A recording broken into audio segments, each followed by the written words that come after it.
Hi all, പുതിയൊരു വീഡിയോയിലേക്ക് എല്ലാവർക്കും സ്വാഗതം. ഇന്ന് നമുക്ക് ബീഫ് പെട്ടെന്ന് എങ്ങനെ കറി വെക്കാമെന്ന് നോക്കാം.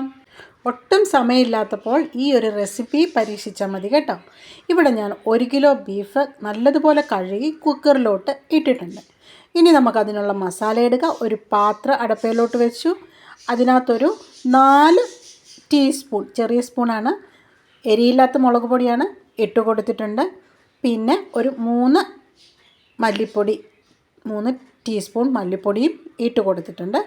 പിന്നെ ഒരു 1/2 ടീസ്പൂൺ മഞ്ഞൾപ്പൊടി.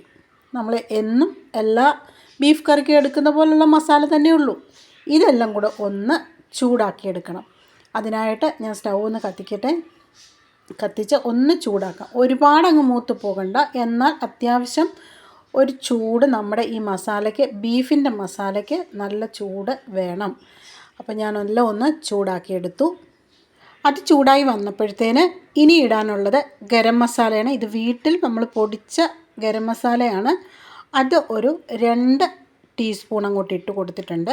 1/4 ടീസ്പൂൺ കായപ്പൊടി ഇട്ടു. അത് ഒന്നും കൂടെ ചൂടാക്കി. അപ്പോൾ തീ വേണ്ട, തീ ഓഫ് ചെയ്തേക്കണം. ഇനി നമ്മുടെ ബീഫിലോട്ട് ഇട്ട് കൊടുത്തിട്ട് നമുക്ക് അതെല്ലാം കൂടെ ഒന്ന് നല്ലതുപോലെ ബീഫിൽ മൊത്തത്തിലൊന്ന് ആകത്തക്കതുപോലെ നല്ലപോലെ ഇളക്കണം. അതിനു മുമ്പ് നമ്മൾ കുറച്ച് ഉപ്പിട്ട് കൊടുക്കാം. കുറച്ചല്ല, ആവശ്യത്തിന് ഉപ്പിട്ട് കൊടുക്കാം. ഇനി കുറച്ച് സാധനം കൂടി അതിനകത്ത് ഇട്ട് കൊടുക്കാനുണ്ട്. അതെന്താണെന്ന് നോക്കാം. ഇപ്പോൾ വീഡിയോ കണ്ടുകൊണ്ടിരിക്കുമ്പോൾ തന്നെ ചാനലൊന്ന് സബ്സ്ക്രൈബ് ചെയ്തേക്കണേ. ഇഷ്ടപ്പെട്ടെങ്കിൽ ലൈക്ക് ചെയ്യാൻ മറക്കണ്ട, പിന്നെ ഷെയർ ചെയ്യാനും മറക്കണ്ട. ഇനി ഞാൻ കുറച്ച് തേങ്ങ കൊത്തെടുത്തിട്ടുണ്ട്. ഒരു 4-5 അല്ലി വെളുത്തുള്ളി ചതച്ചെടുത്തിട്ടുണ്ട്. 2 പച്ചമുളകും 1 ചെറിയ കഷ്ണം ഇഞ്ചിയും ചതച്ചെടുത്തിട്ടുണ്ട്. ഇനി കൊച്ചുള്ളി എടുത്തിരിക്കുന്നത് ഒരു കൈ നിറയെ കൊച്ചുള്ളി. അത് അരിഞ്ഞിട്ടൊന്നുമില്ല, അത് മുഴുവനായിട്ട് അങ്ങനെ ഇടുകയാണ്. കുറച്ച് കറിവേപ്പിലയും കൂടി ഇട്ടു. ഈ ചതച്ച വെളുത്തുള്ളിയും ഇഞ്ചിയും പച്ചമുളകും ഒത്തിരി അങ്ങ് ചതഞ്ഞു പോയിട്ടില്ല, ജസ്റ്റ് ഒന്ന് പൊട്ടിച്ചെടുത്തിട്ടേ ഉള്ളൂ കേട്ടോ. ഇനി ഇതെല്ലാം കൂടെ നമുക്ക് അങ്ങ് യോജിപ്പിക്കാം. സാധാരണ നമ്മൾ ബീഫ് കറി വെക്കുമ്പം ഇതൊക്കെ എണ്ണയിൽ വഴറ്റിയാണ് എടുക്കാറുള്ളത്.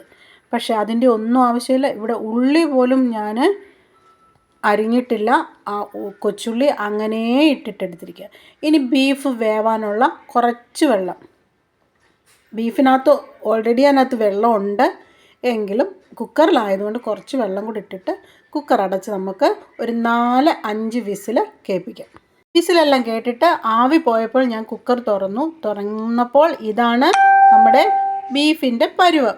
നോക്കിക്കേ, അതിൽ നിന്ന് നല്ല നെയ്യൊക്കെ ഇറങ്ങി നമ്മുടെ മസാല എല്ലാം പിടിച്ച്. പക്ഷെങ്കിൽ ഇനി വെള്ളം കുറച്ചുകൂടെ പറ്റാൻ വേണ്ടിയിട്ടുണ്ട്. ബാക്കിയൊക്കെ റെഡിയായി, നല്ലൊരു മണമുണ്ട്.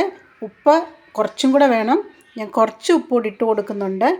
ഇനി നമുക്ക് ഇതിനകത്ത് ഇട്ട് കൊടുക്കാനുള്ളത് കുറച്ച് ഉപ്പും കുറച്ച് മസാലപ്പൊടിയും. കാരണം നമ്മൾ കുക്കറിലിട്ട് മസാല ഇട്ടത് കൊണ്ട് ആ മസാലയുടെ മണമൊക്കെ കുറച്ച് പോയിട്ടുണ്ട്. അതുകൊണ്ട് കുക്കറിൽ വെക്കുന്ന ബീഫിനെ നമ്മൾ കുക്കർ തുറന്ന് കഴിഞ്ഞിട്ട് ഇങ്ങനെ തിളപ്പിക്കുന്ന സമയത്ത് കുറച്ച് ഒരു 1/4 ടീസ്പൂൺ കൂടെ നമ്മൾ ഗരം മസാല ഇട്ട് കൊടുക്കണം. നോക്കിക്കേ, കുറച്ച് വെള്ളം പറ്റാനുണ്ട്. ഞാനിനി കുറച്ച് കുരുമുളക് പൊടിയും കൂടി ഇട്ട് കൊടുത്തു. ബീഫിന് കുരുമുളക് പൊടി ഇല്ലാതെ എന്ത് ടേസ്റ്റാണ് ഉള്ളതല്ലേ. ബീഫെന്ന് പറയുമ്പോഴേ കുരുമുളകിനാണല്ലോ ഒരു മുൻ തൂക്കം. അതുകൊണ്ട് ഞാൻ കുറച്ച് കുരുമുളക് പൊടി ഇട്ട് കൊടുത്തിട്ടുണ്ട്. ഇനി ഇതൊന്ന് തിളച്ച് പറ്റിട്ട് ഒരു 5 മിനിറ്റ് നമ്മളൊന്ന് തിളച്ചാൽ മതി. ഈ കറി നല്ല കുറുകി നല്ല തിക്കായിട്ട് വരും. ഈ സമയം ഇനി നമുക്ക് കടുക് വറവ് ഇടാനുണ്ട്. അതിനുള്ള കാര്യം നോക്കാം. ബീഫ് കറി എത്രത്തോളം പെർഫെക്റ്റ് ആണെന്ന് അറിയണമെങ്കിൽ ഇങ്ങനെ തിള വരുമ്പോൾ ഈ ഒരു റെഡ് കളറ് സൈഡിലെല്ലാം വന്നിട്ട് അതിൻ്റെ എണ്ണയൊക്കെ ഒന്ന് തെളിഞ്ഞു വരുമ്പോഴാണ് നമുക്ക് ബീഫ് കറി എത്രത്തോളം പെർഫെക്റ്റ് ആണെന്ന് മനസ്സിലാവും. പിന്നെ അതിൻ്റെ മണവും, ഇത് രണ്ടും ഉണ്ടെങ്കിൽ നമുക്ക് ആ തിളച്ച് വരുമ്പോൾ തന്നെ അറിയാൻ പറ്റും കറി എത്രത്തോളം പെർഫെക്റ്റ് ആണെന്നുള്ളത്. ഇപ്പോൾ ഇത് പെർഫെക്റ്റായിട്ട് വന്നിട്ടുണ്ട്. ഇനി നമുക്ക് കടുക് വറുത്തിടാം. അധികം ഒന്നും കടുക് വറക്കാൻ ഇടുന്നില്ല. കടുകും കൊച്ചുള്ളിയും പിന്നെ കുറച്ച് കറിവേപ്പിലയും ഇട്ടിട്ടാണ് വറുത്തിട്ടിരിക്കുന്നത്. എന്തെളുപ്പം ഇങ്ങനൊരു കറി ഉണ്ടാക്കാമെന്നറിയോ. നമുക്ക് വേഗം ഉണ്ടാക്കണമെങ്കിൽ പെട്ടെന്ന് പറ്റുന്നൊരു ബീഫ് കറിയാണ്. എന്തായാലും എല്ലാവരും ട്രൈ ചെയ്യണം. പെട്ടെന്ന് വെക്കുന്നത് കൊണ്ട് ഒരു ടേസ്റ്റ് കുറവുമില്ല. കറി കാണുമ്പോൾ അറിയാം നല്ല തിക്കാണ് ഗ്രേവി. കണ്ടോ, കുക്കറിൽ വെച്ചതാണെന്ന് പറയില്ല, നമ്മൾ അടുപ്പിൽ തിളപ്പിച്ച് പറ്റിച്ച പോലുള്ള ഒരു കുറുകിയ ഗ്രേവിയാണ് ഇതിനുള്ളത്. ഇനി ഈ കറി നമുക്ക് സെർവ് ചെയ്യാനായിട്ട് വേറൊരു പാത്രത്തിലോട്ട് ഒഴിച്ചു കൊടുക്കാം. ഇത് ഒഴിക്കുമ്പോൾ തന്നെ അതിൻ്റെ ഗ്രേവി എത്രത്തോളം തിക്കാണെന്ന് മനസ്സിലാവും. എന്തായാലും എല്ലാവരും ട്രൈ ചെയ്യുക. നോക്കിക്കേ, നമ്മൾ ഇട്ട തേങ്ങക്കൊത്തൊക്കെ അതിലെല്ലാം മസാല പിടിച്ച് അതിൻ്റെ കളർ തന്നെ മാറി.